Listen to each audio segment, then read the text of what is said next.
తల్లిదండ్రులు కావాలని మీ కలను సాకారం చేసుకోండి. ఓఎస్ఎస్ ఫర్టిలిటీ వారి తక్కువ ధర సంతానోత్పత్తి చికిత్సతో అపాయింట్మెంట్స్ కొరకు కాల్ చేయండి 7825893604. ఫిల్మ్ ఇండస్ట్రీలో ప్రతి ఏడాది ఎంతో మంది హీరోయిన్స్ ఎంట్రీ ఇస్తారు, కానీ కొందరు మాత్రమే సక్సెస్ అందుకుంటారు. 1-2 సినిమాల్లో నటించి కనుమరుగైన వాళ్ళు చాలా మందే ఉన్నారు. అయితే కొంతమంది మాత్రం హిట్స్ పెద్దగా లేకున్నా వరుస ఆఫర్స్ అందుకుంటూ కెరియర్ని కంటిన్యూ చేస్తున్నారు. మధ్యలో కాస్త గ్యాప్ వచ్చినా లక్ కొద్దీ ఆఫర్స్ దక్కించుకొని కెరియర్ని కంటిన్యూ చేస్తున్నారు. కృతి శెట్టి ఉప్పెన సినిమాతో కెరియర్ ప్రారంభించిన కన్నడ కస్తూరి ఫస్ట్ సినిమా హిట్ అవ్వడంతో ఓవర్ నైట్లో స్టార్ అయిపోయింది. వరుసగా 5-6 సినిమాలకు కమిట్ అయ్యింది. కానీ బ్యాక్ టు బ్యాక్ వచ్చిన సినిమాలు వరుసగా ఫ్లాప్ అవడంతో సీన్ మొత్తం మారిపోయింది.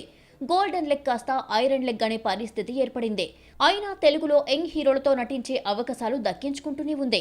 ప్రజెంట్ శర్వాకి జోడీగా ఒక సినిమా చేస్తున్న కృతి శెట్టి మల్లువుడ్ లో మాత్రం 2 పాన్ ఇండియా ప్రాజెక్ట్స్ లో నటిస్తోంది. కిలాడి సినిమాతో ఓకే అనిపించుకున్న మీనాక్షి చౌదరి గుంటూరు కారంపై భారీ ఆశలు పెట్టుకుంది. కానీ కంటెంట్ మిస్ ఫైర్ అవ్వడంతో బాక్సాఫీస్ వద్ద తీవ్రంగా నిరాశపరిచింది.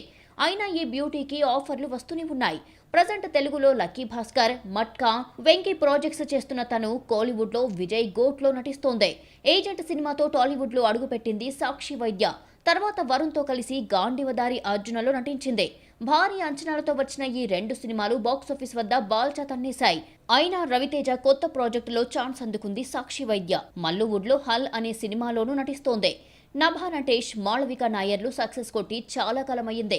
అయినా కూడా వాళ్ళకి ఆఫర్లు వస్తూనే ఉన్నాయి. తెలుగులో రీతూ వర్మ జోరు తగ్గినా ఇతర భాషల్లో క్రమం తప్పకుండా సినిమాల ఛాన్సులు వస్తూనే ఉన్నాయి. మొత్తానికి కెరియర్లో చిన్న చిన్న బ్రేక్స్ పడినా మళ్లీ బౌన్స్ బ్యాక్ అయ్యే ఛాన్స్ రావడం చూస్తే ఈ ముద్దుగుమ్మలు భలే లక్కీ అని అనకుండా ఉండలేం.